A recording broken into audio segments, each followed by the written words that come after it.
안녕하세요. 부동산 DJ 한정훈입니다. 자, 오늘 금주의 이슈에서는요, 그동안 다루지 못했던 우리 시청자 질문 몇 가지를 뽑아서 준비를 했습니다. 지금 시장은요, 점점 지금 뭔가 어려워지는 느낌이잖아요. 그렇죠. 시장은 점점 어려워지는데, 과연 어떤 방법이 좋을까? 그래서 많은 분들이 지금 고민들을 하고 계시는 것 같아요. 그래서 그 중에 질문 몇 개를, 모아놨던 질문 몇 개를 뽑아서 저희가 여러분들에게 한번 알려드리도록 하겠습니다. 자, 먼저 세미나 공지합니다. 4월 1일 만우절이죠. 4월 1일 수요일 2시부터 진행을 합니다. 빈틈을 노리는 초기 재개발 수문투자처 공개. 제가 항상 말씀드리지만 재개발들 지금 뭐 지정이 됐다 그래서 다 되는 거 아니라는 얘기 계속 드렸었죠. 그래서 특히 지자체장 선거가 6월 3일 날 있잖아요. 그래서 3일이 되면은 어떤 또 변화가 시장에 일어날지 모릅니다. 그래서 확실하게 진행이 계속 될 수 있는 그런 지역들을 우리가 짚어서 들어가는 게 가장 지금 핵심이라고 말할 수 있죠. 그래서 그런 것들을 전체적으로 어디에 들어가야 될지, 왜 여길 반드시 들어가야 되는지 공개하는 정말 중요한 시간, 4월의 첫날입니다. 자, 세미나를 진행합니다. 서울 강동구 선사 현대 아파트 30평대가 관심이 있는데요.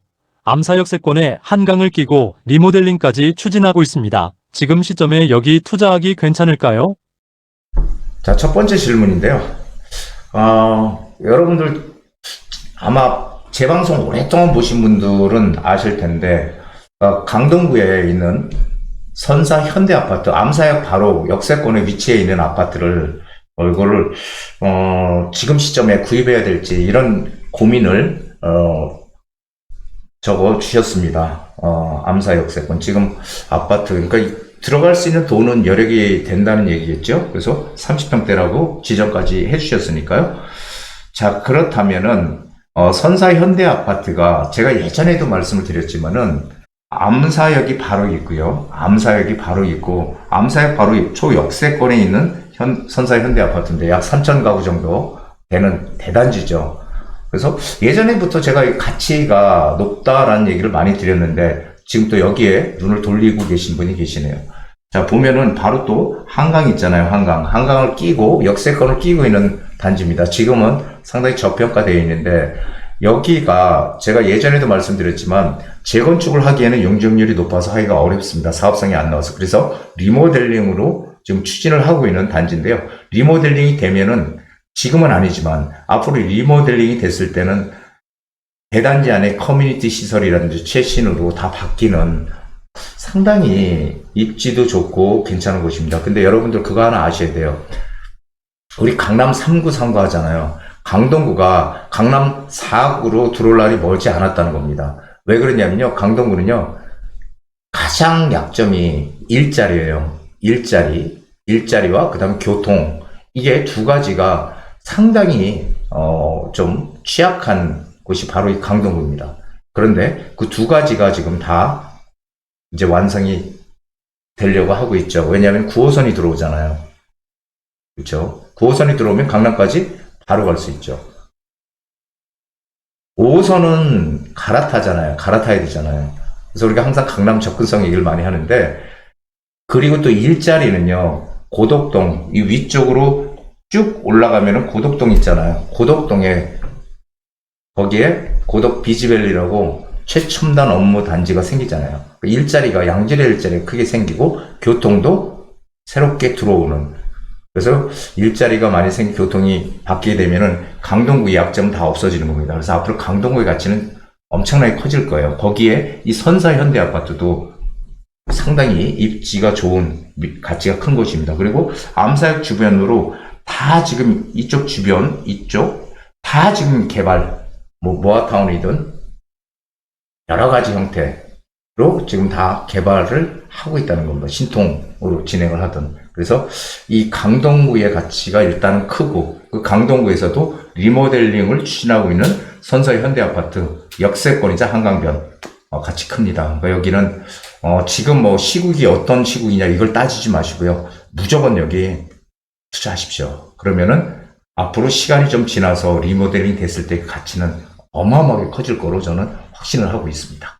3년 전에 자양동 투자를 고민하다가 기회를 놓쳐서 뒤늦게 다른 곳을 찾고 있는데요. 비슷한 조건으로 어디가 좋을까요?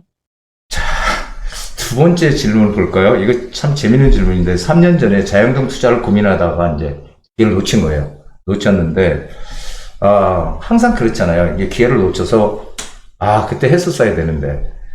그럼 이제 뭔가 다른 곳을 또 보게 되죠. 어디가 좋을까? 자양동 투자를 못 했는데, 자양동의 제가 가치에 대해서 예전에 말씀드렸죠. 바로 옆에가 성수동입니다. 한번 지도를 자, 보시게 되면요. 이쪽이 성수동이고요. 이쪽이 자양동입니다. 그러니까 제가 항상 얘기 드렸죠. 이쪽 성수동 이 밑에 얘가 한강 르네상스 프로젝트라고 해서 예전에 오세훈 시장 초기 처음에 들어왔을 때 전략 정비 구역으로 이쪽을 다 개발을 하겠다라고 발표를 했었죠. 그런데 이 자양사동 같은 경우는 여기는 아무런 내용이 없었어요. 자양사동은 아무런 내용이 없었는데 옛날에 성수동이나 자양동이나 똑같았거든요. 가격도 뭐 차이 없었습니다. 근데 성수동은 지금 몸값이 하늘 높은 줄 모르고 올라가니 이쪽에 낡은 주거지인 자양사동, 단독주택 빌라 밀집적인 자양사동이 가만히 있을 리 없겠죠. 그래서 역시 이쪽에 많이 투자들을 제가 많이 시켰습니다. 자양사동에. 거기가 이제 3년 됐네요. 3년 전에 신축 빌라를 5억 2, 3천에 제가 투자금이 한 2억 5천 정도 들어간 걸로 기억을 하는데, 그게 지금 얼마냐면은 지난해 12월 말에 17억, 18억입니다. 그럼 이익 충분히 낸 거 아닙니까? 2억 5천 투자해서 17억, 18억이 됐다면 매매가는 물론 5억 초반이었습니다. 5억 2, 3천. 3배도 더 오른 거죠. 이게 이 재개발의 묘미죠. 그래서 성수동도 예전에 투자할 때, 이때 성수동 집값 많이 오를 때 투자 못 했거든요, 사람들. 근데 자양동이 개발이 되니까요. 여기 자양동이 신속통합계획으로 지금 지정이 돼서, 지금 뭐 계속 진행을 하고 있죠. 아직 추진위원회 단계입니다. 조합 설립이 안 됐어요. 물론 이제 성수 전략정비구역은 조합 설립이 다 됐고, 이미 한참 본격적으로 개발을 하고 있는 곳이지만, 자양동에 들어가긴 이미 늦은 거예요. 그 자양 3동은 아파트가 주로 아파트 지역이기 때문에 이쪽은 우리가 재개발 쪽으로 적은 돈으로 투자할 수 있는 방법이 없고요. 이쪽에 자양 2동이나 이런 데는 다 지금 모아타운을 추진하고 있죠. 모아타운 추진하고 동의서를 걷고 있기 때문에 이미 가격대가 많이 올랐습니다. 여기도. 자, 그런데 여러분들이 꼭 아셔야 될 거. 여기에 자양동에 투자를 못했으니 어디를 해야 될까? 지금 가만히 보시게 되면요. 이 광진구잖아요. 자양동은. 성수동은 성동구고요. 이 자양동은 광진구인데요. 이 광진구는 예전부터 상업지역이 거의 서울 전체 25개 구에서 거의 꼴찌였어요. 한마디로 상업지역이 없다는 것은 일자리가 하나도 없었다는 얘기죠. 우리가 주거지역의 일자리가 안 나오잖아요. 상업지역의 일자리가 생기는 거잖아요. 그런데 요 구역 있잖아요. 여기 구역. 요 구역을 중심으로 해서 이쪽에 일자리가 크게 생깁니다. 다들 아시겠지만 제 첨단 업무단지가 업무, 그 다음에 상업, 문화, 공간까지 같이 들어오는 복합 단지가 이쪽에 크게 생기는 거예요. 광진구의 최고의 일자리가 이쪽 구역 쪽이 생기는 겁니다. 그리고 아시겠지만 여기 동서울터미널도 개발하는 거 다 아시죠? 일자리가 어디에 생긴다고요? 이 구역을 중심으로 해서 일자리가 크게 생겨요. 자, 그렇다면 제가 힌트를 하나 드릴게요. 이쪽에 일자리가 크게 생기게 되면은 이 주변 지역들은 어떻게 될까요? 여기가 고층으로 다 해서 업무단지들이 들어오고 하게 되면 주변 지역은 낡은 구이동 이쪽 낡은 동네, 여기도 낡은 동네, 자양 2동이죠, 여기도. 여기 이제 자양동이니까. 자양동은 이미 가격들이 개발을 지금 진행해서 동의서를 한참 걷고 있기 때문에 가격이 올랐습니다. 그렇다면 우리가 노릴 수 있는 것은 바로 이 구역이 전체적으로 이쪽 라인이 개발이 돼서 대규모 업무단지가 들어오게 되면은 바로 여기 배후 지역이 여기 구역 배후 지역이 바로 위쪽에 구이동이거든요. 여기는 개발을 안 할 수가 없는 곳입니다. 왜요? 여기가 크게 들어오는데 어떻게 개발을 안 해? 그래서 광진구청에서 이미 이쪽에 개발 계획들을 만들어 놨어요. 여러분들 보셨습니까? 제가 한번 보여드린 적이 있는데, 부디의 한수에서 제가 보여드린 적이 있는데, 이쪽에 이미 개발 계획들이 다 잡혀 있어요. 그렇다면은 개발 계획이 이미 잡혀 있는 데들은 지자체장이 바뀌건 어떤 간에 진행할 수밖에 없거든요. 새롭게 생기는 건 안 하지만. 그래서 여기는 거의 뭐 진행할 수밖에 없는 곳이에요. 이런 이유로 인해서 이미 광주에서 계획을 세우는 곳입니다. 우리 이런 쪽에 들어가야 되죠. 그렇다면 가격대는 비슷하게 가겠죠. 주변이니까. 그래서 조금 전에 질문하셨던 분 자양동 못 하셨으면은 이 구역 중심으로 해서 여기가 이제 메인이 된다는 거예요. 이쪽이. 그렇게 되면은 배후 주거지인 이 구이동 이쪽도 다 개발할 수밖에 없고요. 그렇기 때문에 개발 계획이 세워져 있는 곳입니다. 이쪽을 집중해서 한번 조사를 해보고 살펴보시기 바랍니다. 부동산 투자가 점점 어려워지고 있지만 더 늦기 전에 자녀 이름으로 투자를 해주고 싶은데 과연 어떤 방법이 가장 좋을까요? 자, 세 번째 질문인데요. 참 많은 분들이 지금 느끼실 거예요. 아, 이제 정말 투자하기 정말 힘들어지네. 점점 대출 규제 심하지고 뭐 지역도 다 규제 지역으로 묶어놓고 사지도 못하게 지금 해놓고 이렇게 하다 보니까 집 사지 말라는 거잖아요. 지금 내 집 한 채만 가지고 있어라. 다주택자 규제하겠다. 이러니까 점점 더 어려워지는 걸 느끼실 거예요. 근데 자녀 이름으로 이제 투자를 한다면은 전 무조건 재개발에 투자를 하라고 말씀드리고 싶어요. 왜 그러냐면은 재개발 투자는요, 우리가 예전부터 너무 시간이 오래 걸린다고 얘기를 하잖아요. 처음부터 나중에 준공이 지어질 때까지. 그렇죠. 그래서 가장 좋은 방법은요, 내 자녀한테 사주는 거예요. 내 자녀가 지금 만약에 이제 대학을 졸업을 했다, 군대 간다, 그럼 대학생이다라고 가정을 하면은 그 친구한테 내가 이런 재개발 지역의 빌라를 사주게 되면요, 얼마 들어가요? 한 2, 3억밖에 안 들어가거든요. 실제 투자금은. 그 친구가 군대 갔다가 오고요. 군대 갔다 와서 또 직장 다녀야 되잖아요. 직장 잡아서 직장 들어가야 되죠. 그리고 결혼할 때까지 10년 후딱 갑니다. 그러면은 남들은, 다른 주변의 친구들은 항상 저한테도 상담을 하지만 신혼부부들 어디에 아파트에 전세로 들어가니, 그게 안 되면은 빌라에 전세로 들어가느니 고민들을 많이 합니다. 하지만 그때가 되면은 온전히 내 아파트를, 입지 좋은 곳에 비싼 고가의 아파트를 내가 가지고 출발을 할 수 있는 거예요. 자녀가. 그래서 이 재개발은 제일 좋은 건 마음 편하게 자녀한테 사주는 거예요. 그게 가장 좋습니다. 물론 그렇지 않고 제가 항상 말씀드리지만 재개발은 단계마다 가격이 오르기 때문에 어느 단계에서 내가 매도, 팔까 말까를 고민을 해야 된다. 이런 얘기를 많이 드렸잖아요. 그렇죠. 근데 아무 걱정 없이 자녀한테 주게 되면은 그럼 그냥 가지고 있으면 시간만 가면은 개발할 수밖에 없는 그런 지역들을 들어간다면 이익을 크게 낼 수 있지 않을까요? 출발점, 결혼해서 출발점이 주변의 친구들하고 달라진다는 것입니다.